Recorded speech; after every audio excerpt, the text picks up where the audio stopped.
Al-Hujurat ayat 12. Di dalam ayat ini Allah SWT memberikan 3 larangan kepada kita. Ada 3 yang diharamkan Allah. Supaya hati muliakan Allah SWT, pepatah Melayu, arang habis bersih binasa, minyak habis sambal tak enak. Kita berusaha beribadah kepada Allah, membuat amal, menjalankan perintah Allah, meninggalkan larangan. Tetapi kalau ada dalam diri kita sifat-sifat, perbuatan-perbuatan yang akhirnya menghabiskan amalan kita, maka itu menjadikan kita rugi nanti. Ibaratnya kita punya kolam, kita bikin kolam ikan, kemudian kita isi air, sumber airnya besar, bukan 1, 2, tapi 3, sehingga cepat penuh kolam kita. Lalu kita bersorak, kolam penuh, kolam penuh, kolam penuh. Tapi kita tidak tahu di bawahnya ada yang bocor, habislah air yang di kolam kita. Kolam kita tidak bisa penuh lagi, akhirnya kering. Begitulah perumpamaan orang yang bikin amal. Tidak hanya yang wajib, tambah yang sunat. Tidak cukup puasa Ramadan, tambah puasa sunat. Puasa Senin Kamis, puasa Asyura, puasa Nabi Daud. Bukan hanya zakat bagi yang punya harta, tapi juga sedekah diperbanyak, zikir diperbanyak, umroh tiap sebentar, haji berulang-ulang. Di mana kampung, di mana masjid kita menyumbang, anak yatim, orang miskin kita bantu. Tetapi dengan perbuatan-perbuatan kita, amalan kita habis seperti kolam yang bocor tadi. Jadi kita mulai ayatnya, ya ayyuhalladzina amanu jtanibu katsiran minazzon. Wahai orang-orang yang beriman, jauhilah oleh kamu daripada kebanyakan berprasangka. Ini yang pertama yang dilarang Allah.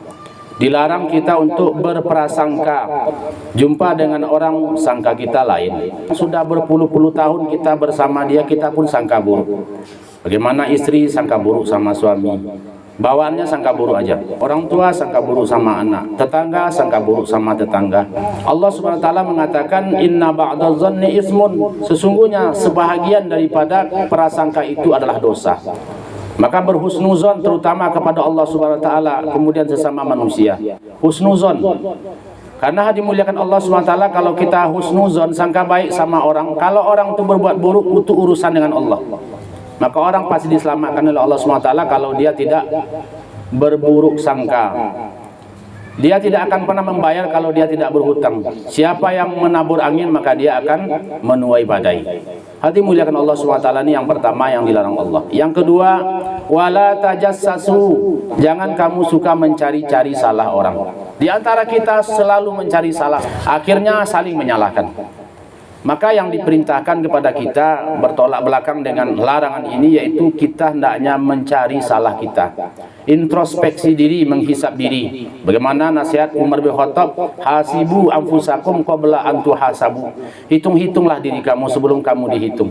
Jadi yang kita induk manuangan, kalau kita hisap, kita merenung, apa salah awak, apa salah saya.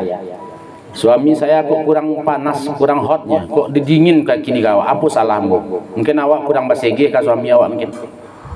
Nah, dulu harmonis tapi kini dingin. Nah, mungkin di antara ibu-ibu yang punya salah kepada suami harus preso diri awak. Kadang-kadang kita basolek, berharum-haruman, berwangi-wangian, pakaian cantik, bermiap-miap untuk orang lain.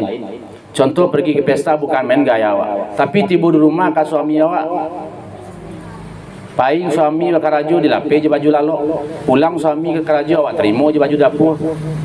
Mana ada selera suami? Maka preso kesalahan awak. Kenapa suami kita dingin dengan kita? Mungkin kita kurang memperhatikan kesalahan-kesalahan pada suami, atau mungkin suami minta pendapat kita ketus. Suami bicara kita kasar. Kepada orang lain lunak gigi padu lidah. Padahal kita harus berlemah lembut kepada suami.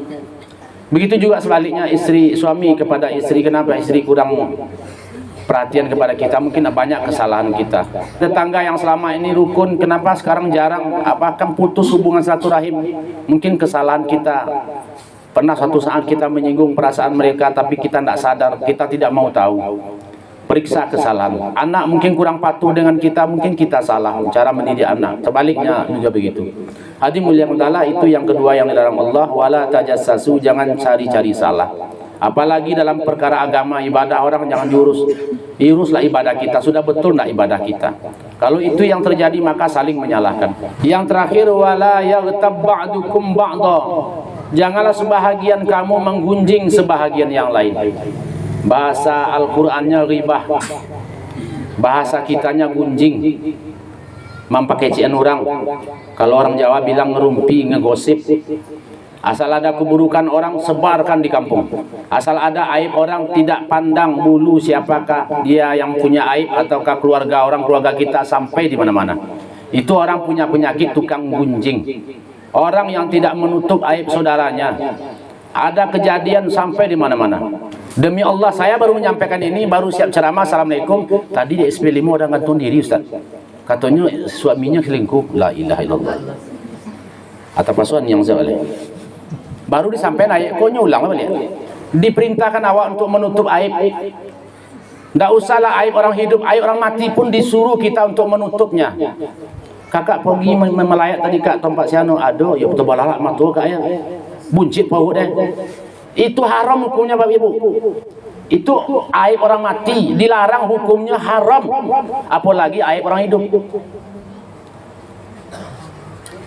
Jadi Nabi mengatakan siapa yang menutup aib saudaranya, maksudnya bukan saudara seibu sebapak, saudara seiman, termasuk saudara seibu sebapak. Barang siapa yang menutup aib saudaranya, maka Allah pasti akan tutup aib dirinya. Dan siapa yang membuka-buka aib saudaranya, Allah pasti akan membukakan aib dirinya. Bahkan dia akan dipermalukan di rumahnya sendiri. Itu hadis Nabi sahih. Kalau mau bukti silakan buka-buka aib orang, nanti terbuka aib kita. Maka kita diperintahkan untuk menutup aib orang lain. Ketika kita menggunjing si fulan, kita menggunjing si fulana, begitu kita menggunjing, Allah kirimkan pahala amal kita kepada orang yang digunjing tadi.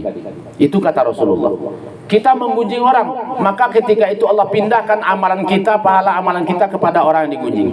Setiap kita menggunjing, pahala kita dikirim kepada orang yang digunjing. Habis pahala kita, kita tetap menggunjing, dosa orang yang kita gunjing dipindahkan Allah kepada kita. Alangkah rugi dan bangkrutnya orang suka bergunjing. Kadang-kadang ceritaku mulai dari cerita surau, cerita masjid, cerita anak yatim. Tapi samini ya, kadang-kadang 2 kata, 3 kata, 1 kalimat, 2 kalimat menceritakan kebaikan. Bermula dari cerita agama, cerita masjid, cerita surau, cerita anak yatim, cerita kurban, cerita haji. Tapi sesudah itu dibelok nih setan nama ngunjang orang.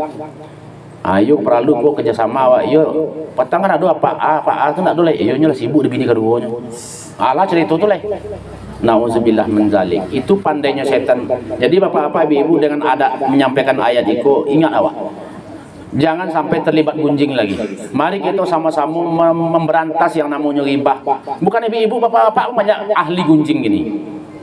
Sampai menapuk meja awak enggak jauh ngertinya. Baru sudah sembahyang cerita orang bunuh sembahyang sebentar. Kadang-kadang kalau buka telakuang leh. Di luar rumah saji sembahyang subuh. Tiba di simpang yang cik kamu nyimpang cik luri atagak sudah lama menceritakan orang.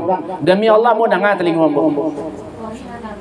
Iyo kak, iyo mau ditu, iyo patang ke curang mau deko, iyo apa jam-jam di situ sembahyang sebelum ini.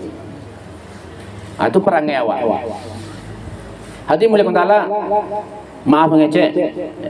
Bahkan amalan-amalan kita ini habis semua kena gunjing kita. Jadi saya sangat menyayangkan, ini maaf kalau ada yang baru pulang haji.